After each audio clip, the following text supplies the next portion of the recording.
सियावर रामचंद्र जी की जय। देखिए लक्ष्मण जी रामचंद्र जी से कह रहे हैं कि भरत जी जो सेना लेके आ रहे हैं, देखिए राम तो परम ब्रह्म परमेश्वर हैं, वो सबके प्रेम को जानते हैं, कौन का क्या किस विचार से व्यक्ति आ रहा है। लेकिन जो सेना के साथ भरत जी आ रहे थे तो लक्ष्मण के मन में कई प्रकार के विचार उत्पन्न हो गए भरत के प्रति। उन्होंने कहा कि प्रभु आप तो सबको प्रेम करने वाले हैं और सब पे विश्वास करते हैं, अपने हृदय में सबको अपने ही समान समझते हैं। लेकिन अब जीव और ब्रह्म के बारे में वो बता रहे हैं कि जीव का क्या स्वभाव होता है, मनुष्य का क्या क्या स्वभाव होता है कि मूल विषयी जीव जो होता है, विषयों से जो भरा हुआ है, विषयों के प्रति जिसका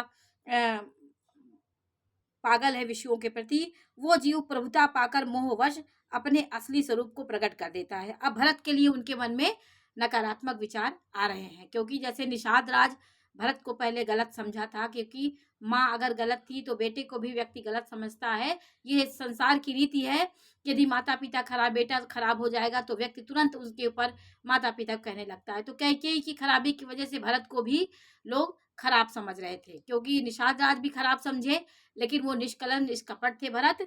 अब वो बोल रहे हैं रामचंद्र जी से कि मनुष्य का यही स्वभाव होता है कि प्रभुता पाके वो अपना असली रूप दिखा देता है। भरत नीत परायण है, साधु और चतुर है, और प्रभु के चरणों में उनका प्रेम है, इस बात को सारा जगत जानता है। वे भरत ही आज श्री रामचंद्र जी का पद सिंहासन का अधिकार पाकर धर्म की मर्यादा को मिटाकर चले हैं।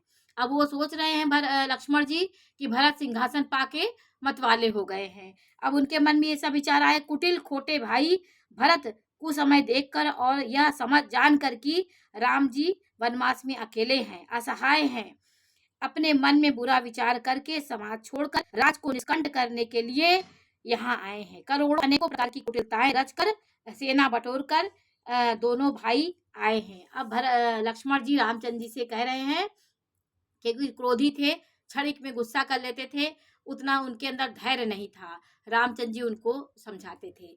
अब देखिए, यदि इनके हृदय में कपट और कुचाल ना होती तो रथ घोड़े और हाथियों को की कतार ऐसे समय किसे सुहाती है। अब वो देख के घबरा गए कि इतनी चतुरंगिनी सेना आ रही है, इतने घोड़े हाथी सवार हैं, क्यों हो रहा। परंतु भरत ही व्यर्थ क्यों दोष दे, और राजपद ना पा जाने पर सारा जगत ही पागल हो जाता है। उन्होंने कहा मैं भरत को ही क्या दोष दूं, कोई भी राज सिंहासन पा जाता है तो मतवाला हो जाता है।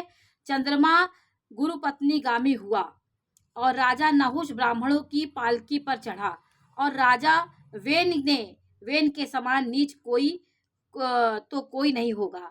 जो लोग और वेद दोनों से